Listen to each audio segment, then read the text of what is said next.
ซ้อมกับน้องทรายป่ะนี่มันวายห้องเวียงสวรรค์ไหนฟังเนี่ย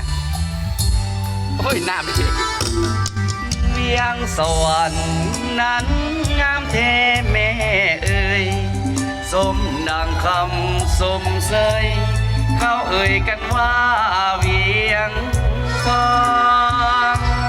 เมื่อยามใดเมฆไหลลอยละล่องบ่เห็นหน้านวลน้องแล้วต้องส่วนให้อาวรงามของสีเนื้อนาลีได้สร้างผลบุญปานใดเสริมส่งให้เจ้างามเด่นเพียงใดห้องหัวใจจะว่างจะปนอายขาดคู่สอนยามนอนแล้วเศร้าสุขสันต์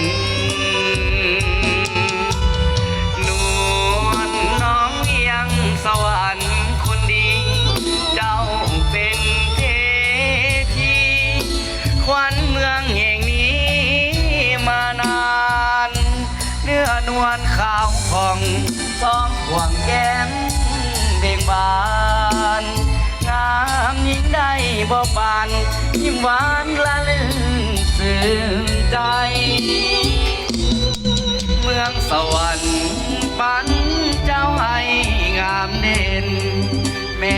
สายได้เห็นแล้วอยากเป็นเพื่อนดวงใจวาสนาจงน้อมนำมาเพียงไกลสมดังดวงใจ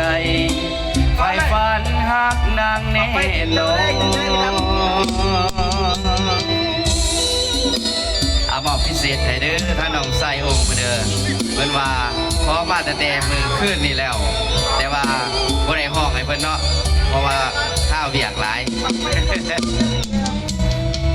เอาบอกให้เป็นพิเศษเลยเนาะ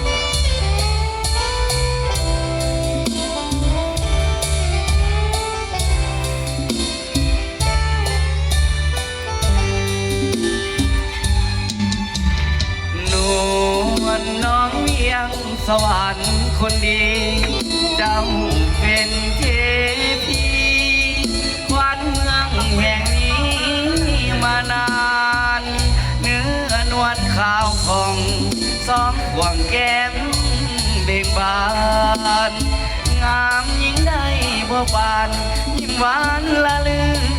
สื่นใจเมืองสวรรค์ปันเจ้าไองามเด่นแม้สายได้เห็นแล้วอยากเป็นเพื่อนดวงใจวาสนา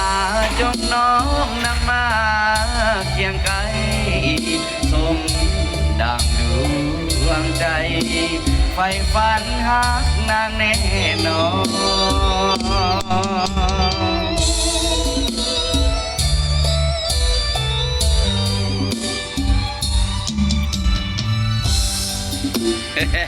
จุดหนึ่งเลย